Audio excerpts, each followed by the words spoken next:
Holidays-nale, adu namma GT Holidays da. GT Holidays, South India's #1 travel brand. You know you are special when you're with GT Holidays. Chennai Basin Bridge சாலை முக்கிய சந்திப்பில் கொட்டப்பட்டுள்ள கட்டிட கழிவுகளால் அவ்வழியாக செல்லும் வாகன ஓட்டிகள் மற்றும் பொதுமக்கள் கடும் சிரமத்திற்கு ஆளாகின்றனர்.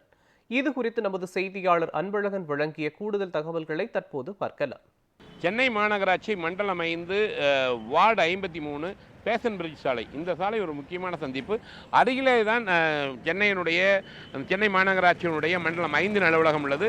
அருகிலேயே இந்த மாநகராட்சி மாமன்ற உறுப்பினருடைய அலுவலகம் அருகில் உள்ளது.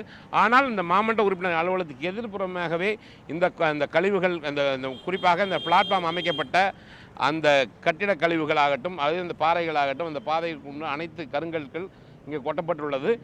ஏனென்றால் பொதுவாகவே மாநகராட்சியில் தூய்மையாக வைத்திருக்க வேண்டும் என்று ஒருபுறம் அவர்கள் கூறி வந்தாலும் இங்கு மாநகராட்சியே குப்பையை போட்ட வேண்டிய ஒரு சூழல் நிலவி வருகிறது.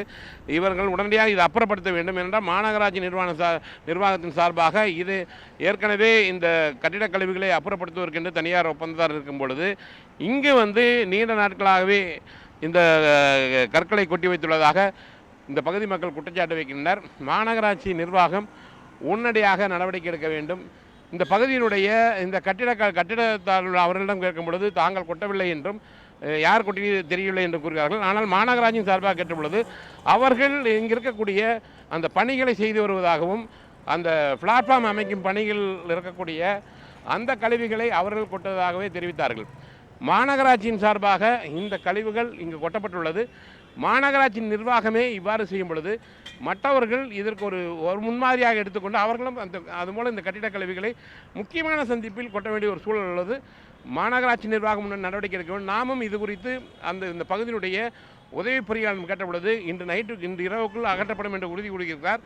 இதேபடியாக இந்த பகுதியை பொறுத்த உடனடியாக இந்த கற்கள் அப்புறப்படுத்த வேண்டும். இதுவும் ஒரு போக்குவரத்துக்கு இடைஞ்சலாக உள்ளது. உடனடியாக மாநகராட்சி நிர்வாகம் அப்புறப்படுத்துமா என்பது பொறுத்துதான் பார்க்க வேண்டும். ஒளிபரப்பு சிவாவுடன் அன்பழகன்.